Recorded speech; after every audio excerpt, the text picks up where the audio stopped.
Hello friends, आप सभी को नमस्कार। मैं हितेश कुमार एक बार फिर से आप सभी का ज्ञान कोश यूट्यूब चैनल में स्वागत करता हूं। आज है 23 अप्रैल और 23 अप्रैल से जितनी भी करंट अफेयर्स बनेंगी वो हम आज की वीडियो में पढ़ने वाले हैं। इस वीडियो का पीडीएफ आप सभी ज्ञान कोश टेलीग्राम चैनल, फेसबुक पेज या व्हाट्सएप ग्रुप से डाउनलोड कर लीजिएगा। तीनों का लिंक मैंने डिस्क्रिप्शन में दिया हुआ है। तो चलिए शुरू करते हैं आज की करंट अफेयर्स। करंट अफेयर्स से पहले हम पढ़ेंगे, देखिएगा आज का दिन क्या है। आज है 23 अप्रैल और आज का जो दिन है वो किस दिवस के रूप में मनाया जाता है। तो आज 23 अप्रैल का जो दिन है ये अंग्रेजी भाषा दिवस के रूप में मनाया जाता है। इंग्लिश लैंग्वेज डे के रूप में आज का जो दिन है ये मनाया जाता है। बात कर लेते हैं इसकी शुरुआत कब हुई थी। तो इस दिवस को मनाने की शुरुआत 23 अप्रैल 2010 को हुई थी। अगर हम बात करें 23 अप्रैल का दिन ही क्यों चुना गया, क्योंकि 23 अप्रैल को ही विलियम शेक्सपियर की जन्म तिथि और मृत्यु तिथि होने के कारण ही इस दिवस को अंग्रेजी भाषा दिवस के रूप में मनाया गया था। बात कर लेते हैं कि उद्देश्य क्या है। तो इसका उद्देश्य है कि जो संयुक्त राष्ट्र जो है इसकी बहुभाषावाद और सांस्कृतिक विविधता को बढ़ावा देना है। यानी कि संयुक्त राष्ट्र जो है ये बहुभाषावाद को बढ़ावा देता है, साथ साथ में सांस्कृतिक विविधताओं को बढ़ावा देता है। तो इसीलिए ये दिवस मनाया जाता है। बात करते हैं आगे कि अंग्रेजी भाषा दिवस के साथ साथ में बात करेंगे अरबी भाषा दिवस कब मनाया जाता है। तो ये 18 दिसंबर को, चीनी भाषा दिवस 20 अप्रैल को, फ्रांसीसी भाषा दिवस 20 अप्रैल को, रूसी भाषा दिवस 6 जून को और 14 सितंबर को कौन सा दिन मनाया जाता है। 14 सितंबर को भारतीय हिंदी भाषा दिवस के रूप में मनाया जाता है। तो हमने पूरी लैंग्वेज आपके सामने सभी भाषाओं के दिवस मैंने आपको बताने का प्रयास किया है।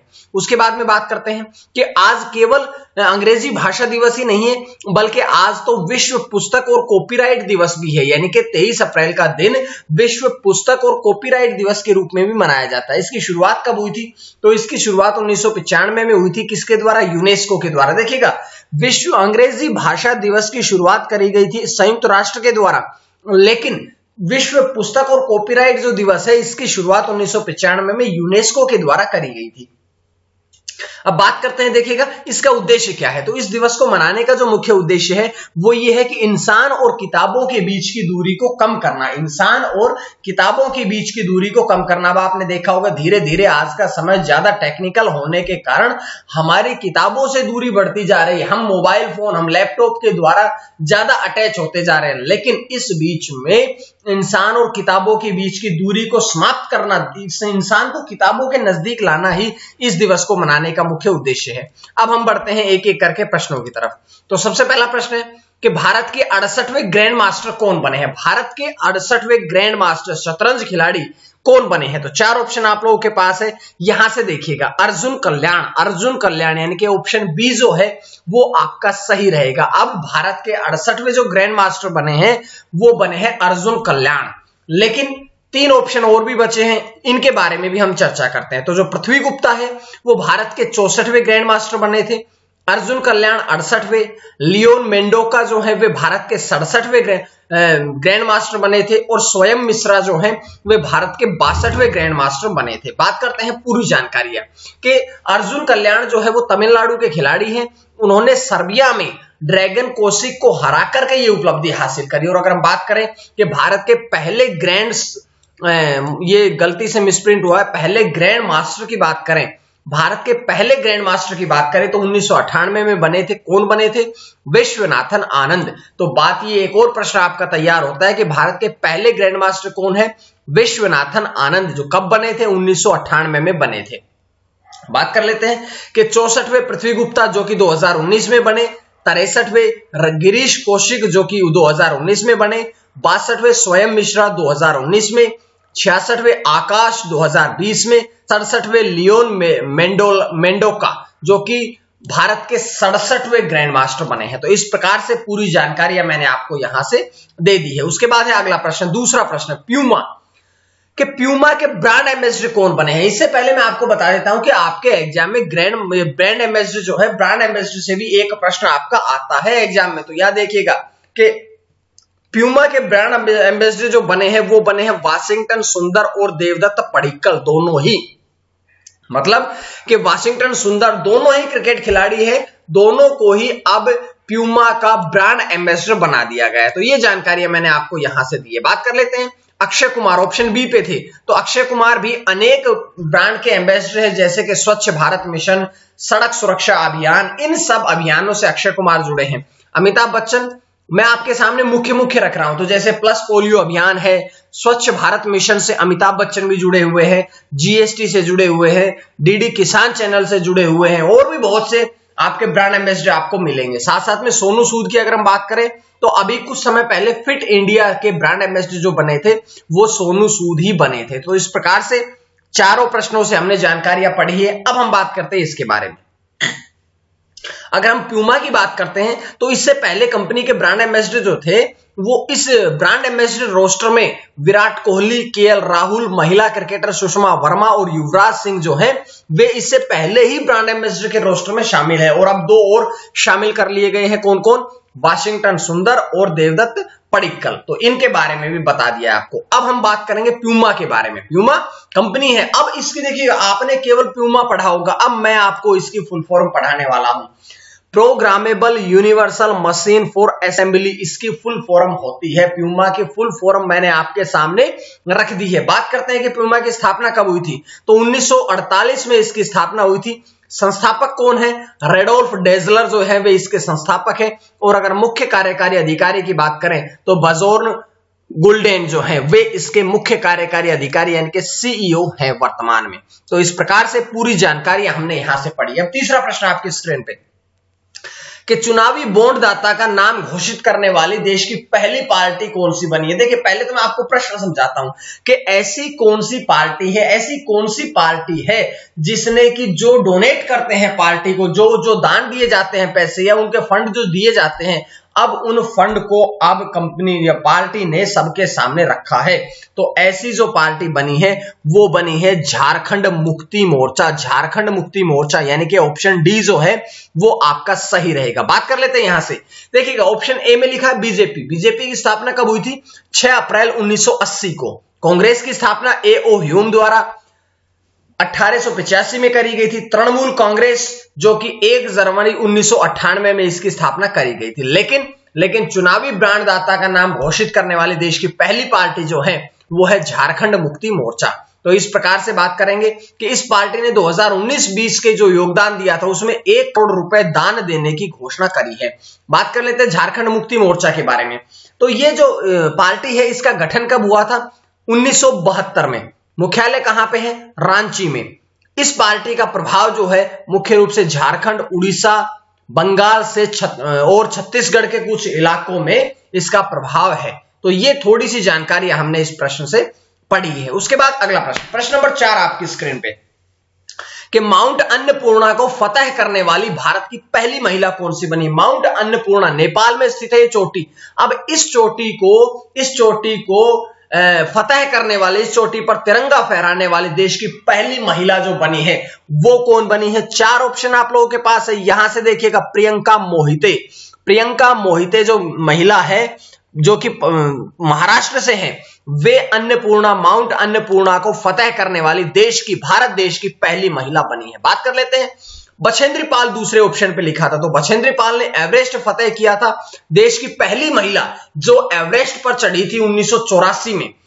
एक और ऑप्शन देखिएगा मलवत पूर्णा सबसे कम उम्र की भारत देश की एवरेस्ट फतेह करने वाली महिला लड़की जो कि मात्र 13 वर्ष की उम्र में ही 2014 में एवरेस्ट पर चढ़ गई थी। और उसके बाद ऑप्शन डी में लिखा है ऋत्विका वो लड़की है जो सबसे युवा लड़की मात्र 9 वर्ष की उम्र में किलिमंजारो पर फतेह करने वाली सबसे युवा लड़की जो बनी थी वो ऋत्विका बनी थी। तो यहां से 4 ऑप्शन हमने पढ़ लिए हैं। अब बात करेंगे आगे। देखिएगा प्रियंका मोहिते की अगर हम बात करें तो वे पश्चिम महाराष्ट्र के सतारा के निवासी है। लोग जूझ रहे हैं कोरोना से। और देखिएगा प्रियंका मोहिते माउंट अन्नपूर्णा को फतेह करने वाली भारत की पहली महिला बनी है। बात करते हैं कि जो माउंट अन्नपूर्णा है वो विश्व की 10वीं सबसे ऊंची पर्वत चोटी है। कहां पर है? नेपाल में ही स्थित है और हिमालय का ही एक भाग है। सबसे ऊंची चोटी माउंट एवरेस्ट है, वो भी नेपाल में है। लेकिन 10वें नंबर की अगर हम बात करें तो वो कौन सी है? माउंट अन्नपूर्णा। बात कर लेते हैं इसकी ऊंचाई कितनी है, 8091 मीटर यानी कि 26,545 फीट ऊंचाई है। कहां पर स्थित है, नेपाल की गंडकी अंचल में, नेपाल गंडकी अंचल जो कि नेपाल में स्थित है, वहां पर ये स्थित है। उसके बाद बात करते हैं कि इसकी चढ़ाई विश्व की सबसे खतरनाक पहाड़ियों से होकर के गुजरती है। ऐसा माना जाता है कि ये जो माउंट अन्नपूर्णा है, ये माउंट एवरेस्ट से भी कठिन चढ़ाई होती है। इसकी ऐसी पहाड़ियों से होकर के रास्ते गुजरते हैं कि सबसे खतरनाक जो चढ़ाई है वो आपकी माउंट अन्नपूर्णा की ही मानी जाती है। बात कर लेते हैं इस चोटी पर पहली बार कौन चढ़ा था, तो इस चोटी पर पहली बार 3 जून 1950 को मॉरिशस, हेर्जोग और लाओस लचेनल ने चढ़ाई करी थी। तो ये मैंने पूरी जानकारी आपको यहां से दे दी है। उसके बाद पांचवा प्रश्न आपकी स्क्रीन पे है कि किस राज्य में ITBP water sports and adventure institute का उद्घाटन किया है। कौन सा ऐसा राज्य बना है जिसने कि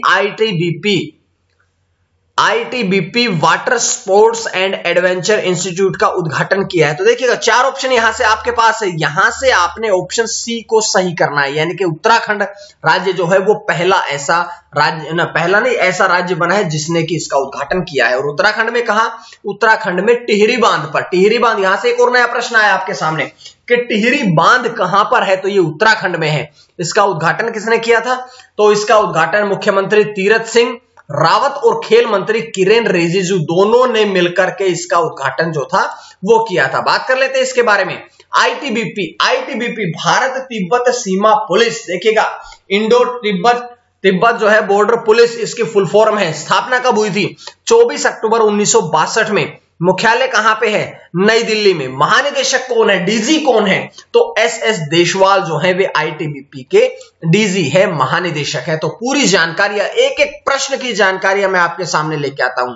उसके बाद अगला प्रश्न, आज का प्रश्न, 5 प्रश्न के बाद हम पढ़ते हैं आज का प्रश्न। आज का प्रश्न क्या है कि झारखंड सरकार द्वारा स्वास्थ्य सुरक्षा सप्ताह घोषित किया गया, कब से कब तक। झारखंड सरकार ने स्वास्थ्य सुरक्षा सप्ताह जो है वो कब से कब तक घोषित किया गया है। और एक बात और ध्यान रखिएगा, जो सरकार सुरक्षा सप्ताह या किसी भी प्रकार का सप्ताह घोषित करती है, जरूरी नहीं है कि वो 7 ही दिन का हो, अनेक बार वो 6 दिन का होता है, कभी कभी वो 5 दिन का भी हो जाता है, कभी कभी 7 दिन का, कभी 8 दिन का। तो आप सप्ताह का मतलब होता है कि लगभग 7 दिन, ऐसा नहीं होता कि हर बार 7 ही दिन का हो। तो इसका जवाब आपने बिल्कुल सटीक तरीके से आंसर में कमेंट बॉक्स में देना है। उसके बाद कल का प्रश्न ये है कि मैंने आपसे पूछा था कि मदावोलु नरसिम्हम जो है वे, उनका निधन हुआ है, जो आरबीआई के कौन से गवर्नर थे, तो वे 13वें गवर्नर थे। आपके जवाब बहुत कम आ रहे हैं, लेकिन अब आप अपने जवाब बढ़ाइएगा और दोस्तों तक शेयर जरूर करें इसे। उसके बाद प्रश्न नंबर 6 कि जगन्नाथ विद्या दिवेना योजना किसके द्वारा शुरू करी गई। तो ये एक नई योजना है जिसका नाम है जगन्नाथ विद्या दिवेना योजना। ये किसके द्वारा शुरू करी गई है, तो ये शुरू करी गई है YS जगन मोहन रेड्डी, यानी कि इसका प्रश्न का आंसर जो है वो आपका डी ऑप्शन सही रहेगा। बात कर लेते हैं 4 ऑप्शन के बारे में कि अरविंद केजरीवाल जो हैं वे दिल्ली के मुख्यमंत्री हैं। उसके बाद में अरविंद केजरीवाल के बाद में अगला प्रश्न आता है आपके सामने, प्रेम सिंह तमांग जो कि सिक्किम के मुख्यमंत्री हैं। अरविंद केजरीवाल दिल्ली के मुख्यमंत्री, प्रेम सिंह तमांग PS तमांग जो है सिक्किम के मुख्यमंत्री, जयराम ठाकुर हिमाचल प्रदेश के मुख्यमंत्री और YS जगनमोहन रेड्डी जो कि आंध्र प्रदेश के मुख्यमंत्री हैं। तो ये जानकारी आपको मिली। अब देखिएगा इसका उद्देश्य क्या है, तो इस योजना का जो उद्देश्य है वो ये है कि कमजोर वर्ग के छात्रों की वित्तीय सहायता करना। वे छात्र जो पढ़ना चाहते हैं लेकिन उनकी वित्तीय सहायता नहीं होती, उनके पास पैसे नहीं होते, आर्थिक कमजोर होते हैं, तो उनकी वित्तीय सहायता, पैसों से सहायता करना ही इस योजना का मुख्य उद्देश्य है। बात कर लेते हैं कि इसकी कुल लागत कितनी रहेगी, तो 4,869 करोड़ रुपए, 4879 करोड़ रुपए इस पर कुल लागत किए जाएंगे। और ध्यान रखिएगा कि 2021-22 का जब आंध्र प्रदेश ने बजट पास किया था तो उसमें 672 करोड़ रुपए की पहली किश्त इसके लिए जारी कर दी गई थी। तो ये जानकारियां है जो कि मैंने आपको इस प्रश्न से बताई है। उसके बाद है प्रश्न नंबर 7 कि क्यूबा के नए राष्ट्रपति कौन बने। क्यूबा देश जो है इसके नए राष्ट्रपति कौन बने, तो देखिएगा 4 ऑप्शन आप लोगों के पास है। यहां से ऑप्शन ए जो है मिगेल मारियो डियाज कैनेल, ये अब क्यूबा के नए राष्ट्रपति बने हैं। अगर बात करें किनका स्थान लिया है तो राउल कास्त्रो ने अभी इस्तीफा दिया, जिसके बाद मिगेल मारियो जो हैं वे क्यूबा के नए राष्ट्रपति के रूप में नामित किए गए। बात करते हैं पूरी बात। पार्टी का नाम क्या है उनकी पार्टी का नाम है communist party of Cuba. Communist party of Cuba जो है वो उनकी पार्टी का नाम है और वे इस पार्टी के सचिव बने। साथ साथ में एक बात और बता देता हूं कि जो क्यूबा की रोलिंग पार्टी है, रोलिंग मतलब रूलिंग पार्टी है, जो रूल करती है, जो शासन करती है, इसमें सबसे शक्तिशाली पद कौन सा होता है? सचिव का होता है, यानी कि वही आपके राष्ट्रपति के कार्यभार पूरे देखता है, राष्ट्रपति के रूप में कार्य करता है। उसके बाद में किनका स्थान लिया है? राउल कास्त्रो का उन्होंने स्थान लिया है। तो पूरी जानकारी आपको मिली। यहां से थोड़ी जानकारी क्यूबा के बारे में एक दो प्रश्न और पढ़ लेते हैं। देखिएगा, राजधानी कौन सी है? क्यूबा की राजधानी है हवाना। कौन से महाद्वीप में है? उत्तरी अमेरिका। और इसकी मुद्रा कौन सी है? क्यूबा पेसो जो है वो इसकी मुद्रा है। बात करते हैं 8वें प्रश्न की कि नासा के इंजेन्युइटी हेलीकॉप्टर ने किस ग्रह के लिए उड़ान भरी है? नासा के इंजेन्युइटी हेलीकॉप्टर जो है वो किस ग्रह के लिए उसने उड़ान भरी है? तो 4 ऑप्शन आपके पास है। यहां से देखिएगा, मंगल ग्रह। अब देखिए, इससे पहले तो रॉकेट जाते थे, लेकिन अब पहली बार ऐसा होगा कि अब देखिएगा कि नासा जो है वो हेलीकॉप्टर के द्वारा भी अब ग्रहों पर उड़ान भर रही है। तो देखिएगा, यहां से इसके बारे में थोड़ी बातें पढ़ेंगे।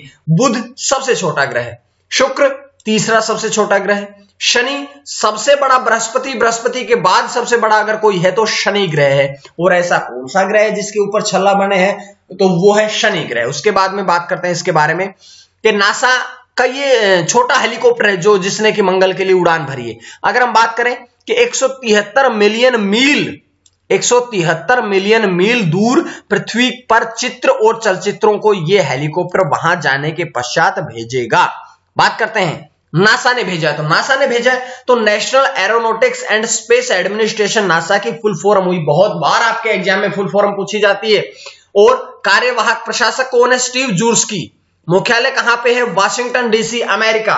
स्थापना कब हुई थी? 1 अक्टूबर 1958 में इसकी स्थापना हुई थी। बात करते हैं 9वें प्रश्न की कि काइनबेस ग्लोबल इनकॉर्पोरेट ने भारत विकास केंद्र के साइट लीड कौन नियुक्त किए हैं? तो देखिएगा, कौन नियुक्त किए? यहां 4 ऑप्शन आप लोगों के पास है। यहां से पंकज गुप्ता। प्रश्न का आंसर ए एकदम सटीक होगा। पंकज गुप्ता को अब भारतीय विकास केंद्र का साइट लीड नियुक्त किया गया है। बात करते हैं कि वे डेप्टेथ स्टार्टअप्स हल्ली लैब्स के संस्थापक थे, लेकिन हल्ली लैब्स जो है ये तो गूगल ने 2017 में अधिग्रहित कर लिया था।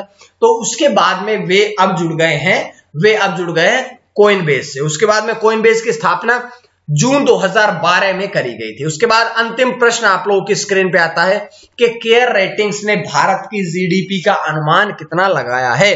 केयर रेटिंग्स ने इससे पहले तो भारत की जीडीपी का अनुमान 11.2 से लेकर के 11.9 तक लगाया था, लेकिन अब उसमें सुधार करते हुए केयर रेटिंग्स ने जो भारत की जीडीपी का अनुमान लगाया है वो लगाया है 10.2% वृद्धि का अनुमान लगाया है। तो ये सारी जानकारियां थी, केयर रेटिंग्स और जीडीपी वगैरह सारी जानकारियां मैंने आपकी आज की वीडियो से दी है।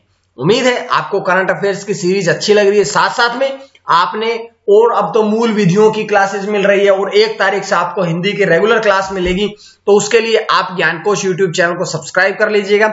साथ साथ में Gyankosh Telegram channel, Facebook page, WhatsApp group से जुड़िएगा और ज्ञानकोश ऐप को इंस्टॉल कर लीजिएगा। सबका लिंक डिस्क्रिप्शन में आपको मिल जाएगा। आज के लिए इतना ही। मां सरस्वती की कृपा आप सभी पर बनी रहे। आप सभी का बहुत बहुत धन्यवाद।